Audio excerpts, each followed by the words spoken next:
finished. What have we been talking about now, by way of the sermon? Who can remember last week what we talked about? What did we talk about last week? We have been talking about the vestments and the preparations that the priest makes to serve the service on behalf of the people. And then last week we talked about the specific thing that the people bring to offer, which is what? The bread, the specific bread. And what do we call the offering bread? Prospero, which means offering, because we're creative people. Now, today we're going to talk about, well, by review, let's say, what does the Prospero represent? Us. We offer the bread which represents our work, our labor, our life, and all of us together. Today we're going to talk about the paten, which is the first of the sacred articles of the church that we need to do a liturgy. And we talk about the paten because the paten is what we place the offered bread on, right? So, makes sense. Now, the word for paten in Greek, anyone want to take a guess? It's not paten. Paten is a Latin word that we use in English because, well, all the English words are Latin somehow. The word in Greek is diskos. See? Because it looks like a diskos. Now, don't think like a frisbee diskos, even though it would make a good frisbee. We're not going to talk about throwing the paten as a frisbee. But it's shaped in the same way. And it has this pedestal that it's on, but it didn't used to. That's something that developed later for the convenience of carrying it around the church, because otherwise the priest would be carrying a plate and he might spill it by accident. So, it's practical. And that is the primary function of the disco. It is so we have something to place the offered bread on. But it has a symbolic significance too. And for this I have to kind of explain how we go about doing the preparation of the bread. So you know we have the prospero, we have the round piece, and in the middle there is the square that has the Jesus Christ conquers in it. I talked about this last week, right?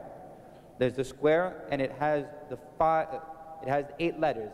The IS for Jesus, the first and last letter of the name Jesus in Greek, and it has the XS, the He, sigma, for the first and last letters of Christos, so Jesus Christ, and then it has Nika, Nika, Jesus Christ conquers. This is what is on the bread. And you see, this is the piece that we've cut out. This is not the piece that has been consecrated for communion. This is the piece we have to cut out to get that piece out, because we take out the centerpiece, so the priest makes a cut here and a cut here. You're making me nervous, Anna. Don't knock it over. The priest will cut in the prospero. He'll cut here to the left, he'll cut to the right, he'll cut behind, and he'll cut in front, and then he'll cut underneath, and this comes out. This is the ipsoma, the high bread, the priest's portion, but he sets it aside, and then he cuts underneath, and he takes out the amnon, the lamb, the part that will be consecrated as the body of the Lord. And it has that square on the top, but it becomes a cube of bread.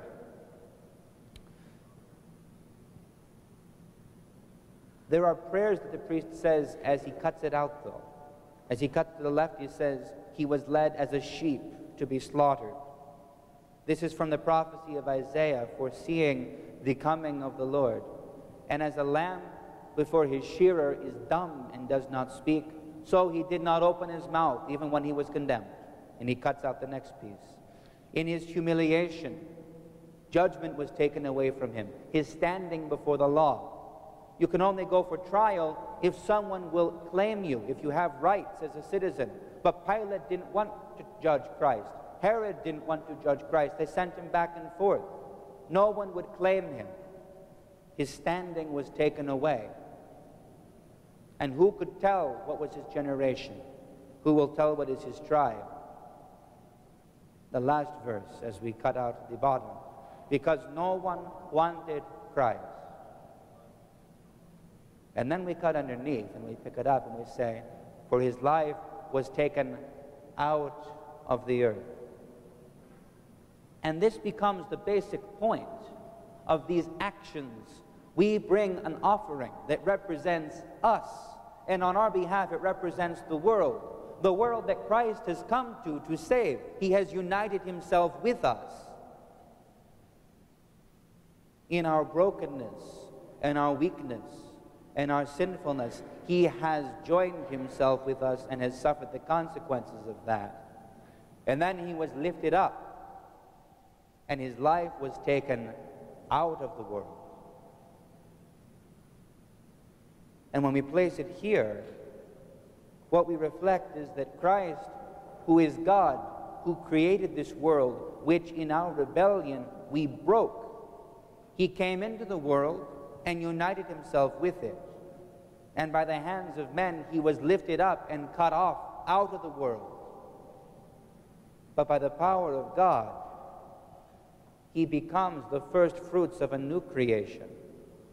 So when we cut Christ out of our offering, we place him here, he becomes, he is, but as we symbolize it Sunday after Sunday, he is the beginning of a new creation. And if you look, Sophia, if we put Christ here, then later we put Panagia here, and all the saints here, and all the names for every single one of us here, so that we too, we are cut out of this world, and we become citizens of a new creation, of the new world that Christ is establishing in us, the church. So every Sunday, the priest is reminded of what his job is, but he is reminded of what the church's job is. We are the body of Christ. We are the presence of the Lord in this world. We are the agents through whom this world is slowly being taken out of darkness and into light, out of sin into righteousness, out of brokenness into wholeness, out of sickness into health. And that's kind of interesting, even if it's kind of a big idea. Kala? So, what do you need to know? You need to know this. This is called a paten. In Greek, a disko. It means a plate. You say that? Paten, disko, plate. Paten. Thank you. It's elevated because it represents the heights to which we are called. We don't just bring our offering. We don't just bring Christ to the world and say, see, we brought it, it's good enough. See, you gave us a talent, we give you back a talent. The Lord gives it increase. He makes it something new. He elevates it. He raises it high. He makes it himself. And then he gives it back to us. And we are sent into the world as the very hands and feet and members of Christ. And that's why we come to church. Not just to sit in the pews and be bored. Right? Believe it or not, we don't come to church to be bored. I'm sure your mother tells you that you come to church to be bored, but it's not true. Sorry. Where are you? There you are. So, that's it. So what is this? Paten, disko, plate. Say disko, though, because that's the Greek word. That's the right word. The others are the translations.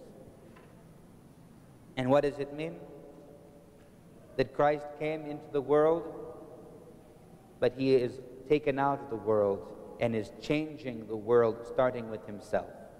And that is the Christian good news. So, with that, let's stand up, let's come and take communion, and then, are we going to do Sunday school? Yes, you will go to Sunday school.